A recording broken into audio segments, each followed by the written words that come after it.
So, did you click on this video because you thought that I was pretty? Or did you click on the video because you actually cared about the information that I'm trying to tell you?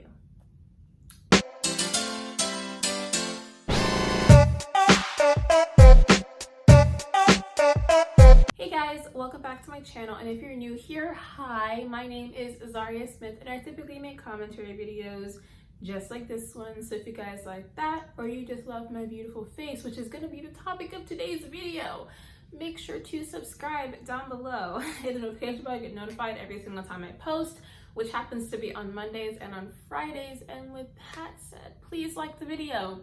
You have no idea how much it helps small creators, and if you like videos, comment, give any sort of engagement, it actually really does help. And with that said, let's get into the video because I've got a lot to say about this topic. So, as you can tell from the title, in today's video we're going to be talking about pretty privilege and why this is a thing that we need to be talking about today. I'm going to talk about something that you might not even think about, that any person can have, which is pretty privilege. So you might be asking yourself, what is pretty privilege? I've never heard of that before, Zhariya. You are smoking crack. Pretty privilege is where you get certain things, certain luxuries because you're pretty. An example of this I like to tell people is that imagine like me and my friend went to the store to get ice cream, right? Let's say the person making the ice cream thinks that my friend is more attractive than me. He'll give her more ice cream than me because they find her to be more attractive. That's an example of one, which does happen, by the way, but that's like the surface level example. But there's this article that I read that being pretty is a privilege and we refuse to acknowledge it. It's by Janet Mock and it's on Allure's website, and it was made in 2017. And in it, she says that pretty is often synonymous with being thin, white, able-bodied, cisgendered. And the closer that you are to these, the more likely you are to have this pretty privilege. And you know, like what I always say about pretty privilege is that growing up, personally, I was told, now I know I'm cute, but growing up, I was told, oh, she's so smart, she's so talented, she's gifted. But I never heard a person, you know, typically be like, oh, this girl is pretty. Or they'll be like, oh, you're so funny, instead of being like, oh, look, I think you're cute. Now it's a little bit different because of puberty, but growing up, it was like that. And because of this, people like to wear makeup, they like to get plastic surgery because they want to look pretty, they want to have that privilege, and they may not even know it. And there actually is a study on, which is crazy to me, there actually is like a whole sub thing about physical attractiveness and how that applies to economics, and it is called Polchronomics. I'm going to put it on the screen right here because, as you guys know, I am not the best at at words.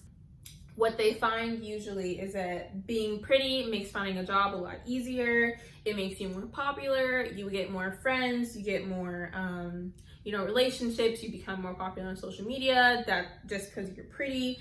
You get career advancements. You get paid more just because you're pretty. And a person who may, let's say, is less attractive than you, you're more likely to get the job, even if you both have the exact same resume. So that kind of sucks. And that's from Being Pretty Really Makes Your Life Easier, and That's a Bad Thing by Oliver J. Avlar, and that was made in 2019. How does pretty privilege affect social media, may you be asking? Literally, I can just say one word and you can be brought back to when you were 12 or you have no idea what that means. And magcon is pretty privilege. In literally, if you want to know what it is, magcon. If you don't know what magcon is, it was a group of teenage boys and one girl, Mahogany Locks, who went on tour. They were famous on Vine because they were pretty and attractive to the teens. And if you would have went to a magcon tour, which luckily my mother told me that she was not letting me go to one, because if I would have paid for that, my mother would have been pissed, like angry. But basically, magcon tour was just like meet and greets, and like they would grind on stage, and Shawn Mendes was in the corner playing the guitar. But magcon was just a bunch of attractive teenage boys on stage doing random stuff, and the reason why they were so popular was because they were pretty. If they were unattractive boys, they probably would never been famous on Vine in the first place, and they wouldn't have been on tour like how they were doing, or they would have had an actual talent. And also on YouTube, as I said in the little intro part, People on YouTube, if you aren't conventionally attractive, people aren't going to click on your YouTube videos 9 times out of 10. That is a made up statistic that I just made, by the way. Don't quote me on that. But even I've noticed that with my YouTube videos, even if the topic is really good and really informative, if I don't look as pretty or as cute, it doesn't get as many views as ones where I'm putting on makeup, which is why now I put on makeup in all of my videos. Because I notice that when I put on makeup, my videos get more views and I've gained a lot more subscribers because of it, which is sad, but it's the truth, honey. And also with this, you know, as I said in my previous video about plastic surgery, which you should watch, it's up here, it also affects that. People want to look, you know, cute, they want to look amazing, and because of this, you know, people can get away with certain things. Like, can I say Nikita Dragun? Nikita Dragun is one of the most beautiful women I've ever seen. If she was unattractive, if she was ugly, she would have been canceled a long time ago, because she's so nice to look at, people will choose to like look past it, which is very sad.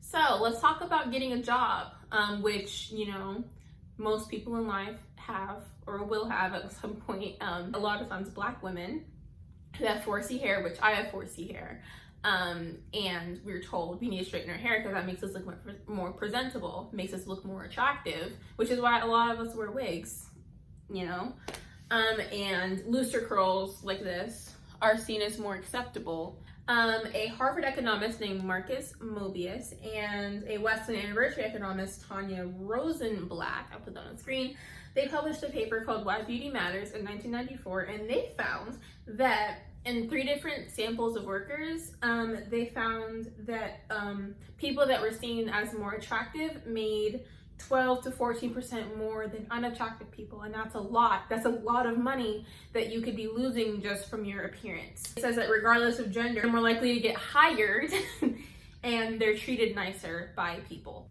So let's talk about entertainment jobs and how it's a little bit different. Now I want you guys to sit and think, what famous actor do you know that is seen as being conventionally unattractive by the masses? I mean, there are definitely people in like Hollywood that like aren't conventionally attractive, but for the most part, you probably are thinking about a bunch of actors that you don't find attractive, but they're seen attractive by the masses, which is a big thing. You know, people, some actors who even have like extremely great talents will not be cast in movies as leads or anything because they're just not pretty.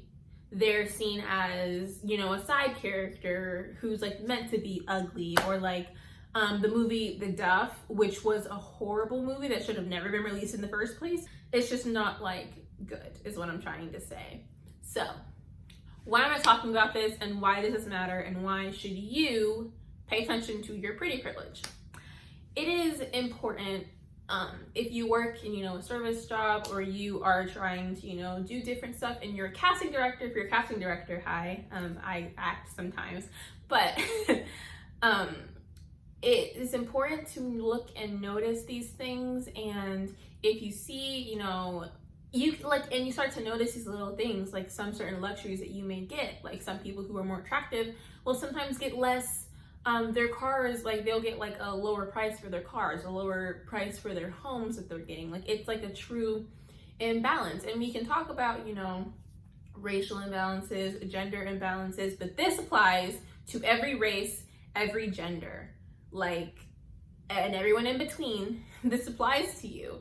And if you don't pay attention to it and you try to, you know, work around it, and if you are an executive, make sure that you make these, like, make sure to hire people for their qualifications, not just because they're pretty, or, you know, just stuff like that. And please notice your privilege. So that's the video. If you guys like this, make sure to please give it a big thumbs up. It really helps my channel. Make sure to leave a comment about like your opinion on pretty privilege, and like any like weird stories that you guys have about pretty privilege, about you having or you not having it, and something that was like different and changed. Please subscribe to my channel. It really does help. And I will catch you guys in the next video. Bye guys. And I think to myself, what a wonderful world.